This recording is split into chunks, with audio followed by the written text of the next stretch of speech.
오늘의 말씀은 조금 전에 읽었지만 10명의 문둥병자 환자가 치료를 받는 그런 말씀입니다. 근데 마태복음, 마가복음에 보면은 또 예수님이 문둥병을 치료하는, 또 치유하는 그런 또 말씀이 나옵니다. 그 마태복음, 마가복음에서는 예수님이 손을 대셔가지고 치료를 하시고 나서 제사장에 가서 보여라, 그런 이런 말씀인데요. 오늘 이거는 조금 다릅니다. 오늘 말씀 읽은 것처럼 예수님이 아무 소리도 안 하시고 그냥 가서 10명 보고 제사장한테 보여라 그래요. 아직도 낫지도 않는 상황입니다. 아직 문둥병이 그대로 있는 상황에서 오늘 그런 근데 본문에 보면은 10명이 문둥병 환자가 주님께 긍휼을 간구하고 있습니다. 오늘도 말씀을 읽었지만은 나병 환자들이 멀리서 예수님을 서서 소리 높여 이르되 예수 선생님이 우리를 불쌍히 여기소서, 불쌍히 여기달라고. 이제 이 문둥병 환자가 치료받은 것은 이 불쌍히 여기달라 하는 말은 우리 주님은 어떠한 중환자라도 주님께 나아갈 수 있다는 거. 이 어떤 병이라도 죄투성인 우리들도 마찬가지죠. 우리가 어떤 죄를 짓는다 하더라도 정말 진심으로 그 죄를 해결을 하고 우리 주님께 간구한다면 그게 우리 죄가 사함을 받는다 하는 이런 의미가 있습니다. 그래서 어떤 막 극악한 죄를 지은 죄인일지라도 죄를 회개하면 용서받는다 하는 것을 알려주고 있어요. 우리도 세상 살다 보면은 큰 죄를 범할 수도 있습니다. 그래서 이 세상에서 비판당하는 그런 죄도 범할 수도 있어요. 그리고 정죄도 당하죠. 이 세상에서 손가락질 당할 수도 있는 그런 어떤 분은 우리들이 잘 아시지만 사람을 죽이고 깡패들도 그죠? 그 죄를 해결을 하고 크리스찬이 되고 돌아오는 거 여러분 보시지요. 그런 죄를 갖다가 용서를 해주시고 또 우리가 거룩하게 하나님과 교제할 수 있는 해주신다 하는 그런 겁니다. 구원받은 우리도, 근데 또 매일매일 우리가 죄를 짓기 때문에 구원받은 우리들도 주님 앞에 이 불쌍함을, 긍휼을 베풀어 달라고 우리가 기도하는 게 그것이 않습니까? 조금 전에도 묵상하는 시간을 가졌습니다만 한 해 돌아보면 정말 그죠? 여러 가지 죄투성이고 못났고 하나님 앞에 올바로 못한 거 참 우리가 주님 앞에 내어놓고 기도하는 게 저희들 아닙니까? 그래서 오늘 보면 우리도 끊임없이 평상시에도 긍휼을 구해야 된다 하는 것을 우리에게 알려주고 있어요. 그 13절에 보면 오늘 10명의 문둥병자들은 그 병을 낫게 해달라고 긍휼히 여기달라고 예수님께 소리를 칩니다. 물론 긍휼히 가는 말은 불쌍히 여기달라고 도움을 청하는 상대방의 처지를 나의 처지로 긍휼히 가는 말, 지난주에도 제가 설교를 31일 날도 하고 그랬지만은 참 이렇게 도와달라고 이렇게 나의 힘으로는 아무것도 할 수 없으니까 주님 우리들의 병을 낫게 해주세요. 그런 이런 간구를 합니다. 근데 이게 그 문둥병자의 오늘의 소리 높여서 지르는 그 마음 속에는 그러니까 자기네 힘으로서는 주님의 긍휼이 없으면 나갈 수 없다 하는 이런 신앙의 고백이 사실 있었어요. 근데 그 이제 또 그런 믿음을 가지고 간구를 한 거예요. 우리가 기도할 때 받은 줄로 알고 기도하라 하는 그런 말씀도 있죠. 여러분, 우리도 정말 하나님의 긍휼을 입은 죄를 영원히 용서받고 죄인에서 의인으로 이제 여김을 받은 우리들인데, 그렇지만은 우리들이 항상 죄를 짓고 있습니다. 영생을 보장받고 성령님과 동행하는 삶을 살고 천국 백성이 되었지만은 우리들은 매일매일 죄를 짓고 살아가고 있습니다. 그래서 주님의 긍휼을 입어야 이 어려운 갓난, 그 다음에 난간이라든지 많은 시련들을 인내하며 승리하는 삶을 살아갈 수가 있는 것입니다. 올해 한 해를 돌아보시면서 정말 많은 허점, 잘못이 있는 줄 압니다. 그것을 오늘 주님 앞에 내어놓고 용서함을 받기를 원합니다. 우리가 주님께 긍휼을 얻으려면 어떻게 해야 되냐? 오늘 이 말씀을 통해서 오늘 이 문둥병자들이, 환자들이 주님께 이 긍휼을 받지 않습니까? 그걸 우리는 이제 어떻게 해야 되냐? 그럼 주님의 계명을 첫째 지켜야 된다. 하나님의 말씀을 지킨다 하는 그런 의미가 있어요. 그래서 주님을 사랑하고 주의 계명을 지키는 자에게는 긍휼을 베푸시니라고 느헤미야 1장 5절에 보면은 이런 말씀이에요. 주님을 사랑하고 주의 계명을 지키는 자에게 언약을 지키시며 긍휼을 베푸시는 주님이라고 느헤미야 1장 5절에 그렇게 기록되어 있습니다. 그 다음에 또 하나는 재고백을 해야 됩니다. 회개. 어떤 분은 참 예수 그리스도를 믿을 때 회개를 하는데 왜 자꾸 회개를 하느냐. 우리가 말이 회개지만 일상생활에 짓는 재고백을 말하죠. 재고백하는 생활을 해야 됩니다. 자기 죄를 숨기는 자는 형통치 못하나 죄를 자복하고 버리는 자는 불쌍히 여김을 받으리라고 잠언의 28장 13절에 기록되어 있어요. 그러니까 매일 자기의 죄를 고백하라. 그러니까 늘 재고백하는 습관을 가지면 주님과 화목한 교제를 유지할 수 있다는 것입니다. 그 다음 세 번째는 환난 중에, 시련 중에, 어려움 중에 주님께 도움을 청해야 한다. 이 말은 주께 부르짖음에 주께서 하늘에서 들으시고 여러 번 긍휼을 바라사 건져내신다고 또 느헤미야 9장 28절에 보면 이렇게 기록되어 있어요. 인간이 환난을 당하면 대개 세 가지 길 중 하나를 선택한다고 그래요. 우리들이. 어떤 사람들은 자기 지혜나 힘이나 사람의 도움으로 문제 해결을 하려고 그러고요. 어떤 사람들은 주님을 원망하고 믿음을 저버린 사람이 있고요. 근데 또 그러나 진실한 성도는 먼저 주님께 도움을 청하고 평소보다 더욱 주님을 의뢰한다고 그래요. 우리 크리스찬들은 이 크리스찬의 삶이죠. 이 어려움이 왔을 때 평상시보다 더 주님께 의뢰하고 도움을 청하는 어려움이 왔을 때 자기 앞에 닥쳤을 때 그렇게 한다고 해요. 주님은 이런 성도에게 긍휼을 베푸시는 것입니다.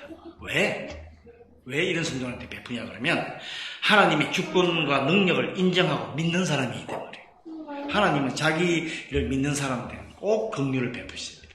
불쌍함을 여겨주신다 하는 그 말씀이에요. 그 다음에 또 마지막에 하나는 주님께 긍휼을 얻으려면 내 이웃을 긍휼히 여겨한다.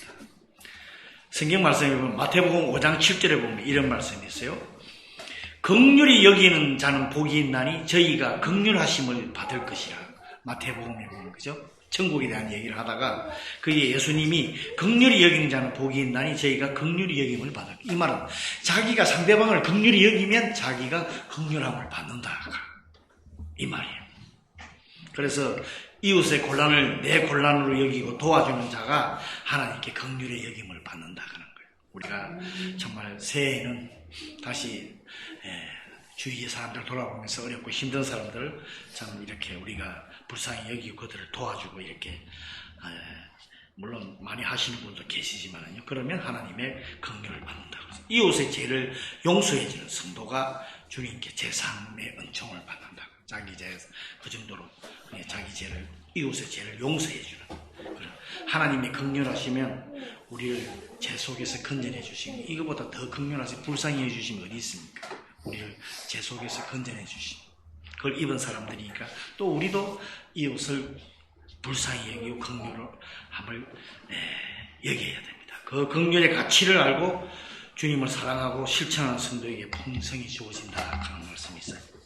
우리 모두 하나님의 긍휼하심을 얻어 주님을 기쁘게 하는 성도가 되시기를 원합니다. 그러면 하나님의 긍휼하심을 구해야 합니다. 항상 구하고 그 다음에 문둥병자들이 긍휼하심을 구한 그 믿음을 보면 믿음에는 오늘 이 문둥병자들이 10명이 주님께 구한 그 긍휼의 믿음을 보면은 뭐가 한 가지가 들어가 있나 그러면 모험 도전하는 그런 믿음에도요 모험이 필요하고 도전이 필요합니다. 오늘 보면요 14절에도 지금 그 말씀 가서 제사장에게 그러니까 가서 너희 몸을 보이라. 주님이 내가 문둥병이 걸리는데 고쳐달라고 그러니까 그 자리에서 나았다 가라 하는 게 아니라 바로 예수님께서 제사장에서 가서 보여라 그랬어요. 그러면 지금 그들은 그대로 지금 문둥병이 있어요.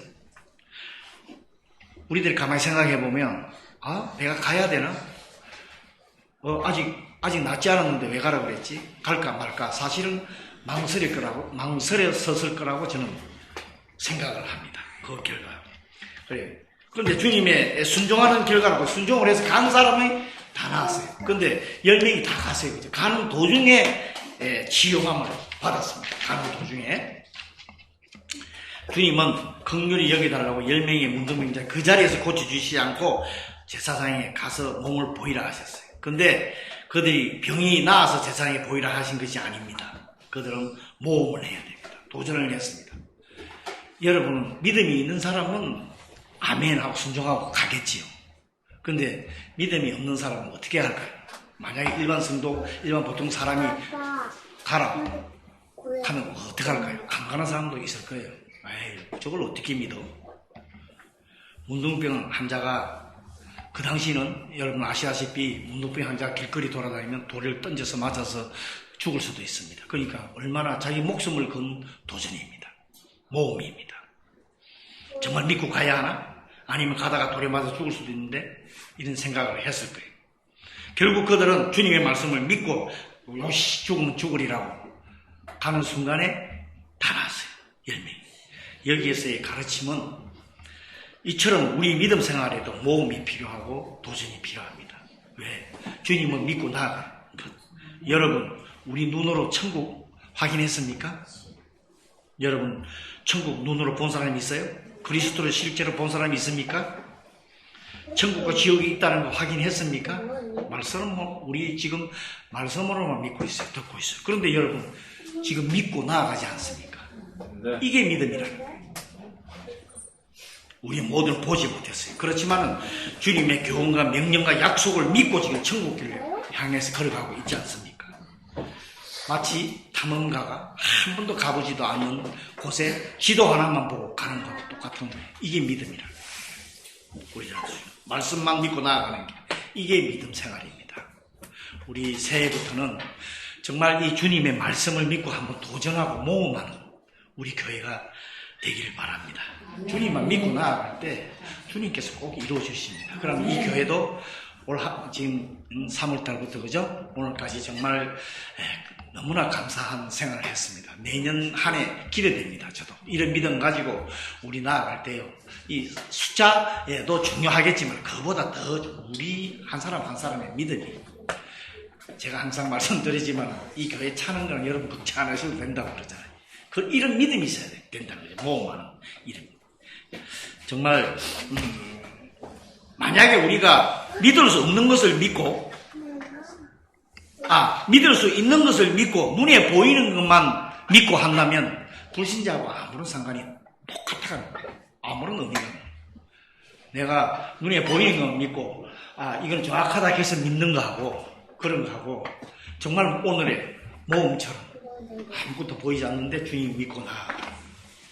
이게 주님이 원하시는 그 믿음입니다. 인간의 판단, 이성, 경험으로는 도저히 믿을 수 없는 주님의 말씀과 언약을 믿고 행하는 것이 진정한 신앙생활이다 하는 것을 우리들한테 알려주고 있습니다.